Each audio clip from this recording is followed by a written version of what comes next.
अगर आप जीवन में सफल नहीं हो पा रहे, अपने सपनों को पूरा नहीं कर पा रहे, तो आपके पास क्या एक्सक्यूज है, ये आप अभी कमेंट सेक्शन में हमें बता दीजिए। क्योंकि जो कहानी या जिनके बारे में अभी मैं आपको बताने वाली हूँ, उनकी सफलता की कहानी सुनने के बाद आपके पास कोई एक्सक्यूज बचेगी ही नहीं। तो चलिए शुरू करते हैं।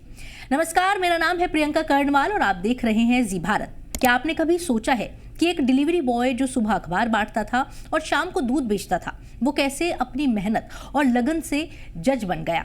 ये कोई कहानी नहीं बल्कि हकीकत है।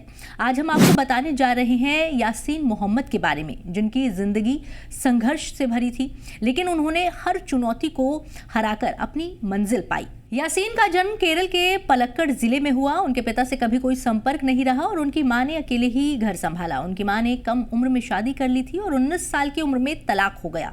उनके पास शिक्षा का कोई साधन नहीं था, लेकिन उन्होंने अपने बच्चों के लिए हर संभव कोशिश की। यासीन का बचपन आर्थिक तंगी में बीता। किताबें खरीदने तक के पैसे नहीं थे, लेकिन उनके इरादे कभी कमजोर नहीं पड़े। यासीन के लिए बचपन सिर्फ खेल कूद का समय नहीं था, उनके लिए ये जिम्मेदारियों का समय था। जब बाकी बच्चे स्कूल जाने की तैयारी में लगे होते थे, तब यासीन सुबह अखबार बांटते थे, इसके बाद स्कूल जाते और फिर शाम को दूध बेचते थे। कई बार उन्होंने मजदूरी भी की, लेकिन उन्होंने इन मुश्किलों को कभी अपनी पढ़ाई के आड़े नहीं आने दिया। स्कूल में वो एक औसत छात्र थे, लेकिन उनकी मेहनत उन्हें दूसरों से अलग बनाती थी। 12वीं के बाद उन्होंने इलेक्ट्रॉनिक्स में डिप्लोमा किया और गुजरात में नौकरी की। ये उनके लिए एक स्थिर आय का जरिया था, लेकिन ये उनका सपना नहीं था। उन्हें कुछ बड़ा करना था, कुछ अलग। वो केरल लौटे और पब्लिक एडमिनिस्ट्रेशन में ग्रेजुएशन किया, जिससे उनके कानून की पढ़ाई की नींव रखी गई। लॉ की पढ़ाई के दौरान उन्होंने स्कूली बच्चों को ट्यूशन पढ़ाया और जोमेटो में डिलीवरी बॉय का काम किया। दिन में क्लासेस और रात में ऑर्डर डिलीवर करने की जद्दोजहद में कई बार नींद तक पूरी नहीं हो पाती थी। कई बार पैसों की तंगी इतनी बढ़ जाती थी कि उन्हें दोस्तों से उधार लेना पड़ता था, लेकिन उन्होंने कभी पढ़ाई नहीं छोड़ी। 2023 में उन्होंने वकील के रूप में नामांकन कराया और मजिस्ट्रेट कोर्ट में काम करने लगे, लेकिन उनकी असली मंजिल अभी बाकी थी। उनके सीनियर और साथियों ने उन्हें न्यायिक सेवा परीक्षा के लिए प्रेरित किया। पहले प्रयास में वो मुख्य परीक्षा पास नहीं कर पाए, लेकिन उन्होंने हार नहीं मानी। उन्होंने अपनी कमजोरियों को पहचाना और खुद को सुधारने में जुट गए। उन्होंने अपनी रूटीन को और अधिक अनुशासित बनाया और हर दिन 12 से 14 घंटे पढ़ाई करने लगे।